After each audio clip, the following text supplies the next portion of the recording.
Hello people, it's Blastoise and welcome to another video of mine, and this time we are battling against the one, the only, the FlamingAxel! The FlamingAxel indeed. They used to be the real Raymond, but that's not the case here, that's not the case indeed, because we made a new channel based on new Kingdom Hearts content, which I definitely approve of. So yeah, but this time we're bringing up something special, a doozy in fact. A doozy special with a old mods of mine, old mods of his. He is gonna bring his old, the 4th generation, not 4th generation, 5th generation UU team, and I'm gonna do the same. I'm exactly gonna do the same, bringing my 5th generation UU team. We both didn't even know we were bringing each another's UU team, 5th gen UU teams, but we did, and damn, did the memories flow back during the match. Honestly, it felt so good using this, my old mods, and it just felt good. It just felt good. So anyway, I'm gonna bring my second time the Ambipom, the Maverick, the Blastoise, which is not a Mega Blastoise. No, it's not a Mega Blastoise. It's a Lefty Blastoise, because we both agreed not to use Mega Evolutions on this battle. And then there's the Rainsfar, which is my Registeel, and then there's the Ingrainer, which is my Shaymin, Tony Flygon, and of course the Hellfire, the one and only Chandelure of mine, versing against Raymond's Milotic Porygon 2, the Machamp, Weavile, and then there's the Froslass, and it used to be a heat-proof Bronzong, but I believe it was a heat-proof Bronzong because I knew his team. He sent it to me because, quite frankly, I did a quest narration for him a while back on the 5th gen with that team when he was versing a 6-foot Hax, and yeah, that was a heat-proof Bronzong, and I'm not sure whether or not it was on this battle, but we will find out soon enough now, will we not?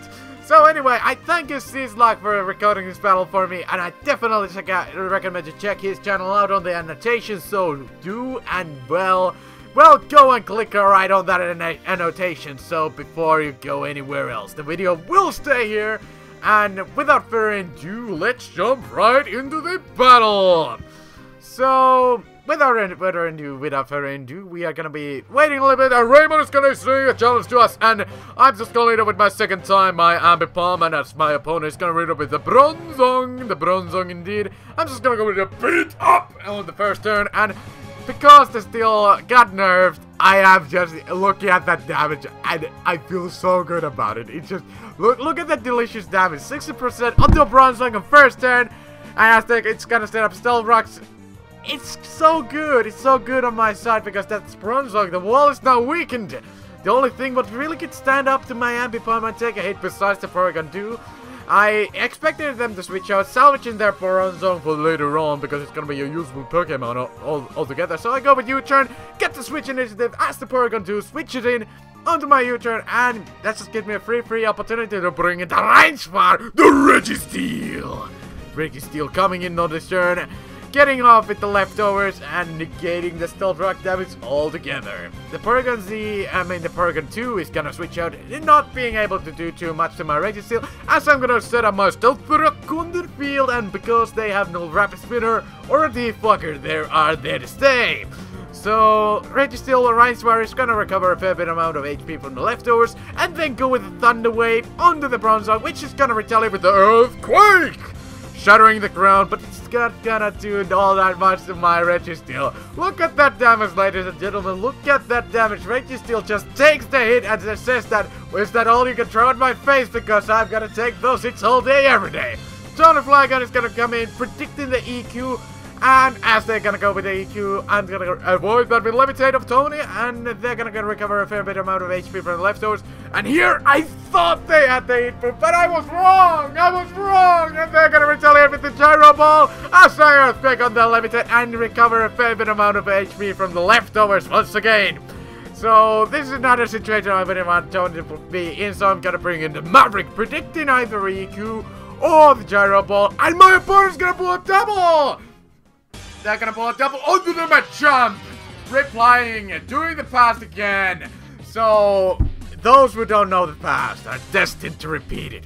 And here it is, the Maverick versing the Machamp. But this is no Tortuga, ladies and gentlemen, this is no Tortuga. I'm gonna go with Rapid Spin, taking rid of the rocks, as my opponent is gonna set up the substitute. And I was expecting them to switch out because previously they got burned against the Blastoise of a 6-foot axe on their Machamp as they set up a substitute, so I thought that they wouldn't repeat that, but they go with the substitute and then they return with Dynamic Punch as I leave my Maverick in. I leave Maverick in for one reason, and that reason is because I believe in Maverick because he can roar things out. And thankfully, I pulled the roller off from that confusion, and Maverick is still sitting on pretty much on half HP, sitting on nice and healthy, and now I just am gonna switch out, even though this Froslass is not gonna be able to do too much to my Blastoise. I really don't want to keep it in, and I have a free switch in Registeel. Registeel is gonna come in and just take that Shadow Ball, and now I'm just gonna threaten my opponent with the Iron Head, the head of Iron. But the fact is that Iron Head is not gonna be doing much to this Machamp, so I'm gonna go with the Thunder Wave, and you know what that means. You know what Iron Head and Thunder Wave mean, don't you? Because the fact is that my Registeel probably can take a Dynamic Punch from this Machamp anyway. So I'm thinking that, well, we're gonna stay and we're gonna flinch my opponent all day, every day. So they're gonna get the flinch once, and I'm gonna get up with the leftovers. They're gonna get it with the leftovers as well. But mine is more important because I'm recovering HP unlike them, and I'm gonna go with Iron Flinch twice. And that's the thing, that's what the Registeel does. The Jirachi 2.0 on the field right now, Raichuar is not gonna be befallen by a Machamp. No, that's not the case, and the Machamp is gonna switch out on this turn to the Milotic. The Milotic will be coming in on this turn, have the Point Stone stuck into it as I go with another Head of Iron onto it and deal a fair bit amount of damage, just given the resistance. And I honestly don't want to use the Thunder Wave on that thing because, quite frankly, I just do not want to do anything in that Milotic right there. So I'm gonna bring in the Ingrainer, my shiny Shaymin, and they're gonna go with Scald. And thankfully they don't burn; they deal little damages to my Shaymin, and that's the reason why Shaymin is so good. It can handle with things like Milotic rather well, and it's gonna be threatening my opponent's team rather noisily. Even though they're gonna pull a switch onto their Machamp on this turn, pretty much as a dead border, I believe. So I'm just gonna make a prediction and expect them to switch out and go with Lead Seed. And even if they would stay in, I don't expect Seed Flare to KO from that range. So I thought it was a safe play to make. And the Machamp is there, it's there with Paralyzed, but Machamp is not gonna be sitting about, it's not gonna standing around, because the fact is that my Shaymin knows a very special move but can hit it quite hard. The Psychic! And the Psychic indeed for the Roserade of the 5th generation, but that's not the case here. There's no Roserade on the field, so nothing to be afraid of except for this Froslass, which I actually could KO with the Seed Flare and probably leave the Ice Beam, but I don't want to risk anything, so I'm gonna bring in the safe switch in the Raichuar, and Registeel comes in and just take that Ice Beam, the critical Ice Beam no less, and that's what Registeel does. It just lifts hits. It just, you don't deal with Registeel without a fire type, without anything powerful. So they're just gonna bring in Milotic once again, and I'm gonna make a prediction. I'm gonna make the prediction that they're gonna indeed bring the Milotic, and I'm gonna make a double to the Ingrainer. So yeah, Milotic will recover a fair amount of HP from the leftovers, and here I'm just gonna go with Seed, but it misses! It misses, and they get it with the Ice Beam. The reason why I was so upset about this Seed Flare miss is because I could have been able to 2-hit KO this Milotic, which would have brought it low enough, so I would have been able to force a switch, and now I kind of have to play around it a little bit. Of course, I could have gone with Seed Flare then, but I didn't really want to risk it missing again, so because of my luck, I just don't want to do that. And I just gotta set up in my Lead Seed, expect my opponent to switch out to Bronzong, I believe. So that's what I thought, but then I just decided, okay, my Ingrainer needs some help, so I'm gonna bring in the Hellfire on this turn, under the Ice Beam, predicted Ice Beam indeed.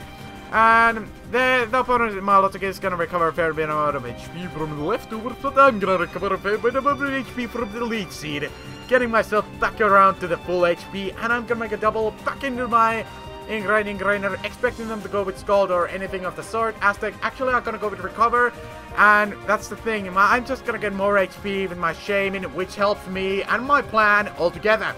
Because I just didn't wanna, I wanna keep my Shaymin healthy. Of course there's the Weavile, of course there's the Pokémon, but the thing is that Shaymin usually can clutch things out rather nicely if it's on good amount of HP. because of the base 100 stats all across the board. So here I hit the Seed Flare, take the Ice Beam, and now I'm hoping, I'm indeed praying I'm just praying on my screen that please, please, please, do not miss this time, do not fail me, Seed Flare. And it thankfully, it hits the Seed Flare, hits the Milotic and takes it out just like that. So that's the Milotic, no more the Tale of Time. Milotic is told, and this time it's not gonna clutch things out, it's not gonna feed my Junk Growth, it's not gonna do anything no more.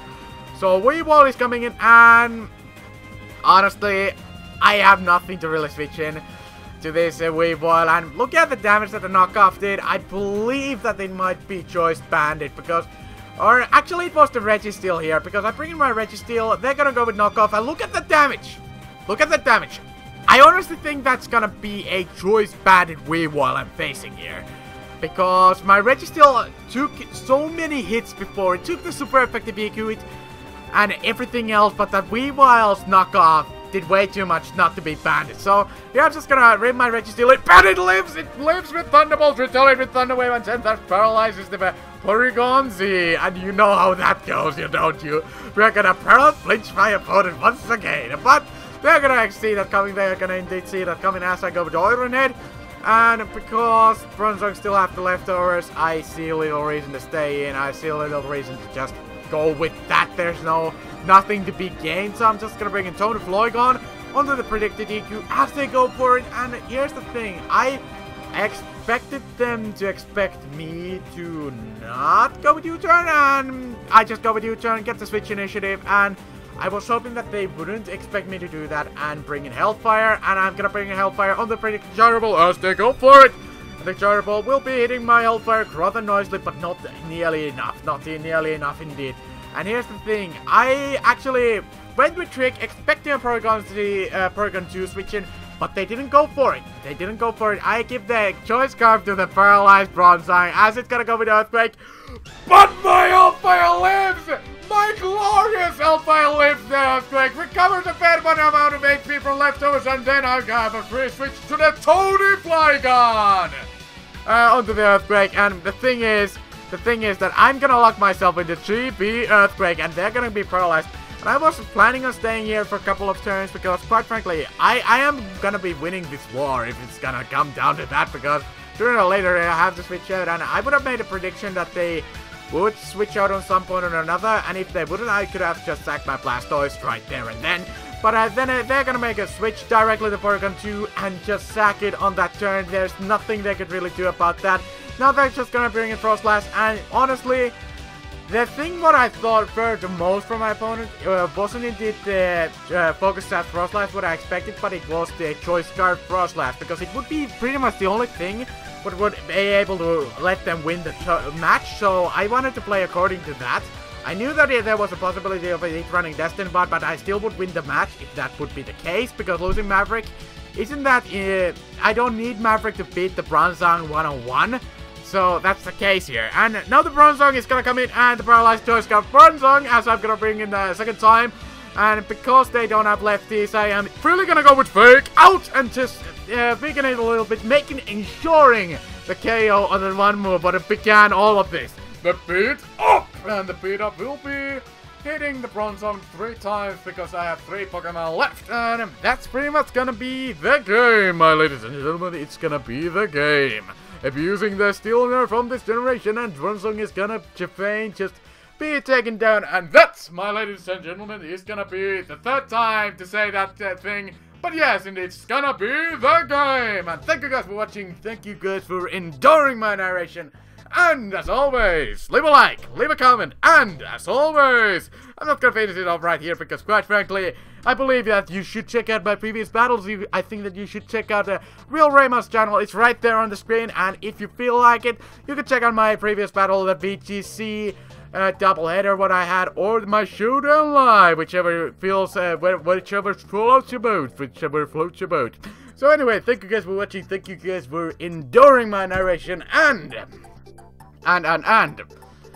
as always, have a fine day!